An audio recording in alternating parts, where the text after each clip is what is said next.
welcome everyone to Gamer Hudson's Wargaming board game computer video game channel, and I'm back with a new series, Next War Korea version 2.0 from GMT Games. And I just thought that I would go over the counters a little bit here for this game, seeing as how when I first started playing it, I was very confused. The Next War series, I was kind of confused about how to set up scenarios and things like that because I wasn't very good at reading the counters. The colors do help, but I just wanted to help people out. So this is your this is your typical North Korea counters here, and there's a lot of nationalities in this game, so you kind of have to be careful because some of the colors do blend a little bit. So if you take a look, you have your Democratic People's Republic of Korea counters here, and if you take a look, you can see all the different nationalities that you'll be running into. Now, not all of these are in this game, but the Next War series encompasses quite a bit. So you can see where there's some reds that you could get, PRC maybe a little bit confused with DPRK. So just make sure you pay attention to your colors and just know that in this game, Allied will be Republic of Korea or South Korea, as you might know them.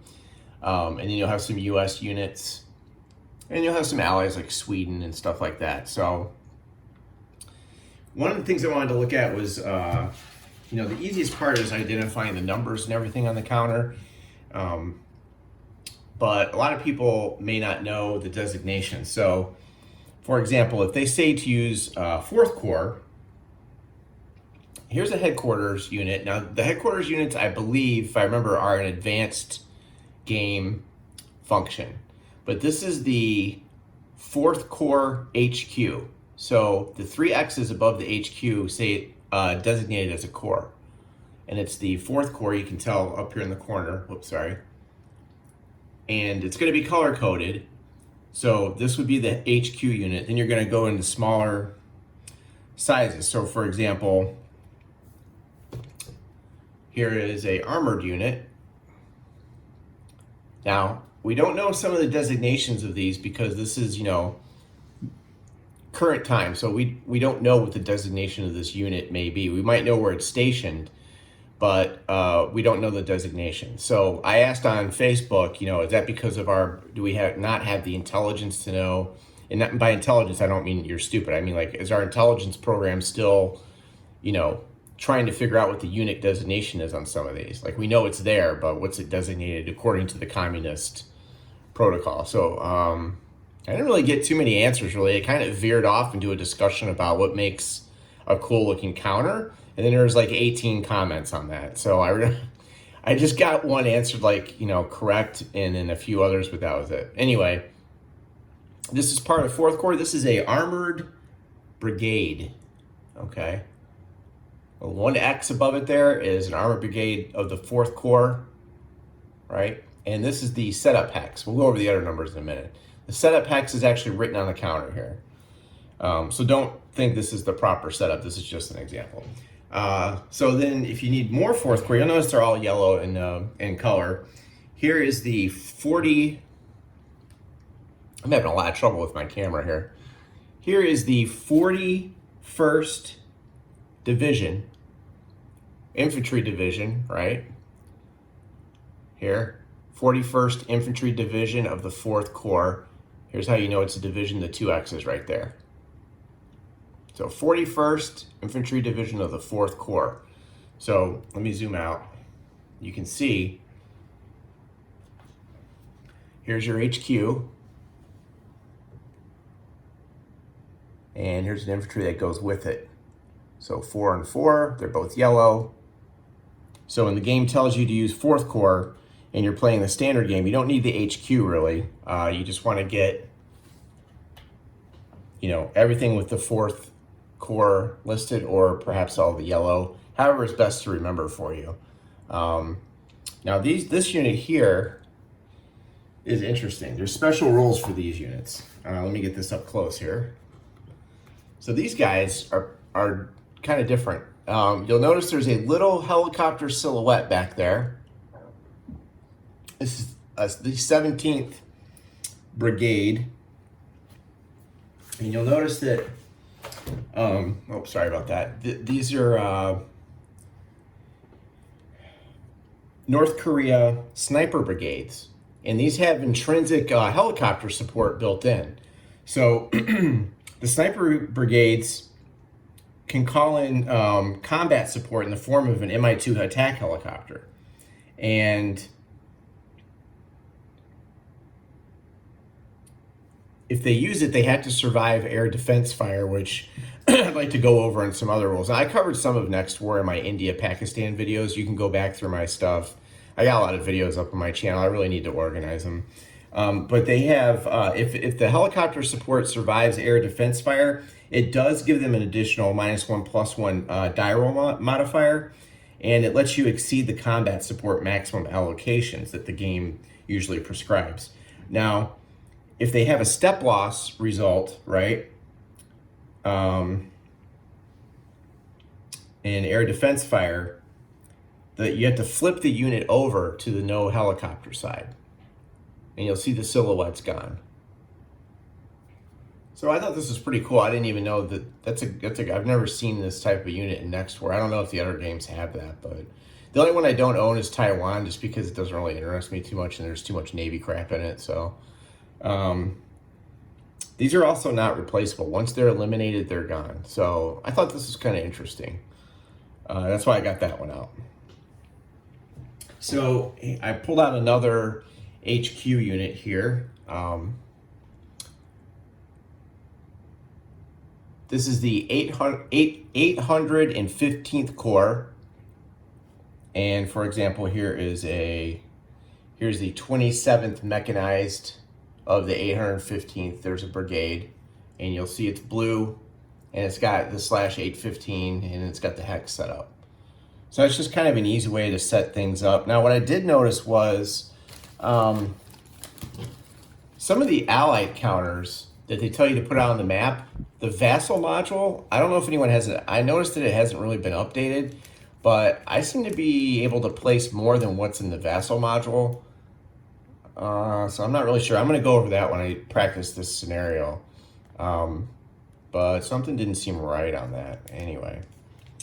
So the allied units, they don't get too many. There's an American unit in there. We'll go over that later. You also see some clearing markers. You draw these out of a cup, and it's random as to how many turns it takes to clear the city that you're trying to take over. And then I just have a bag full of all the status markers and everything like that.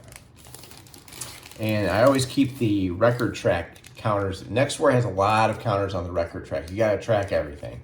So I like to keep those separate to find them quick.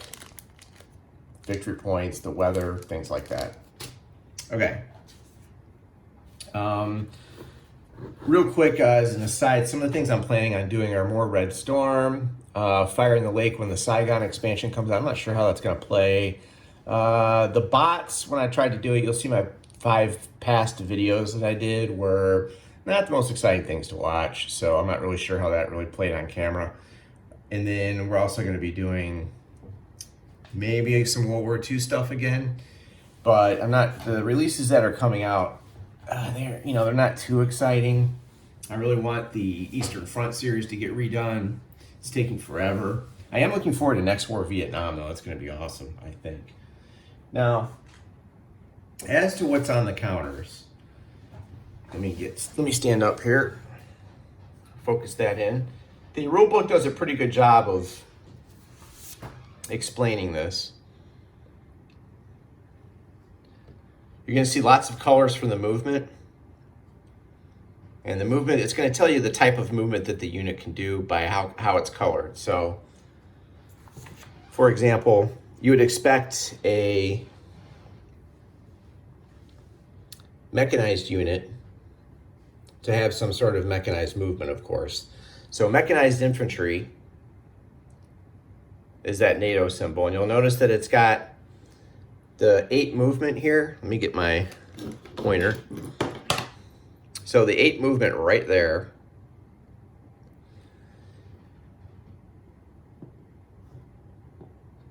is red on a white background.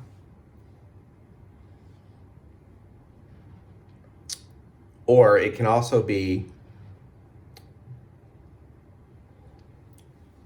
white on a red background. So you'll sometimes see that flipped, but you want to look out for that color combo. So that tells you that this uses mechanized movement. And you can see they have a, right here, this little chart. That kind of explains it right there. So it's red, movement allowance number, or background. If you see the asterisk on some of these, it's going to tell you to look here. Yellow, movement allowance number on a black background equals air mobile capable light infantry. Okay. So the sequence on the counter,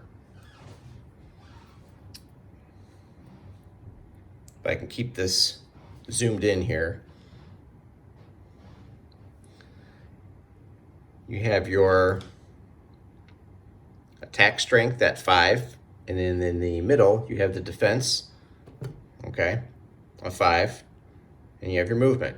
The 1 is the stacking points. This is going to tell you what your stacking total is in each hex, and we'll go over that later. But this is, you know, the bigger this is just a brigade, but the bigger this number, you're going to know it takes up a lot of space. Now the 5 here on the side is your efficiency rating. You'll be using that to do a number of things in the game. It's kind of like it says how efficient the unit is or how good it is, you know, how capable it is. And you'll have to be, I think, rolling below that on most things. I can't remember. It kind of slips my mind. So standard counter stuff that you're used to in most war games: attack, defense, move, with the movement telling you what type of movement, the efficiency rating, and then the stacking points in a hex. And then it's the 27th Brigade of the 815th Corps. And that headquarter unit is right here. And then the upper right, of course, is the hex where it goes for setup. Sometimes you'll be able to place units differently. I'm not going to go over the air power counters. We're not going to be seeing too much of these, really. That'll come at a different date. I just wanted to get the basic counter stuff out of the way. Now, the helicopters, I don't have any of those out, but these are fairly simple. You have the type, how much it can supply in combat support, and the range of its mission. Okay, so this can go 16 hexes out, and it gives 2 combat support. I really just wanted to focus on these counters here because it was kind of confusing. I just wanted to show people how to like pick out a scenario when you see it. I'll show you real quick. It's just going to say things like grab the 2nd Corps. So for example, here, non-allied 2nd Corps. What does that mean? Well, you've got to look for, you know, you want to grab your counters here and look for, what I do is I'll look for an HQ, and it would say like 2 up here, and then I know what color to look for. So I found the 4th Corps by finding the HQ, and I was like, okay, yellow. Let's grab all those. So that's the best way, I think, to do it. And this isn't everything for this scenario. The first scenario is Soul Train, and it's pretty basic. They skip a lot of stuff. They don't make you do a lot of things. So here's the north map. Let me zoom out. And most of the scenario is going to take place at the DMZ here. And these DMZ values, they have special rules for that. And you'll see where you need your game turn markers, and they did it again where they put the damn turntable on the map. It's so annoying. But you have, you know, they outline things pretty well. Your sequence of play, and you just kind of follow your terrain effects chart. And again, that movement thing that we looked up, they break it down at the top of the table too, like leg, light infantry, motorized, mechanized, and you kind of find the terrain and see, you know, what's going on with the type of movement that you're doing. In India and Pakistan, I had a lot of trouble like figuring out what road was what. If you watch my videos, it's kind of confusing because the roads are just, they kind of look the same, but we'll see how this one goes. So this is just a quick overview, and what I'm going to do is just kind of take chunks of rules. Now there's some really good next war rules explanations out there, but I'm going to kind of do it like you know, the idiot I am. I'm going to do very basic stuff. So if you want to, you know, tune in for that, that's fine. But I think this system is pretty cool. And what I like doing sometimes is throwing in optional rules and things like that. For the advanced rules, I kind of throw those in a little bit. I don't go all out. Like the air power, I haven't learned any of the advanced air power yet. So again, you know, attack, movement, defense, efficiency, and stacking. And then just the important thing is, you know, if you have trouble understanding what to grab for a scenario, that's how I do it. I find the HQ, see the color, make sure I match the Roman numeral, and then I kind of go from there and grab those units. So that should help. And they are color coded, and that helps a lot. So anyway, this is the 2nd edition Next War Korea. And I'm going to start breaking this out and getting into it. I know some of the rules for this. I want to do like how to clear a city next. I'll show you how that works. Yeah, so just kind of hang in there. Again, you know, if you're a veteran of this series, these videos won't be for you. This is more for new people who are like, how do I even set this up? So you'll see I've grabbed and separated all the counters. Non-allied, 2nd Corps, 4th Corps, the 815th Mech, 17th Sniper Brigade, that's that counter I showed you, 38th, Airborne. Then here, 3 tunnel markers.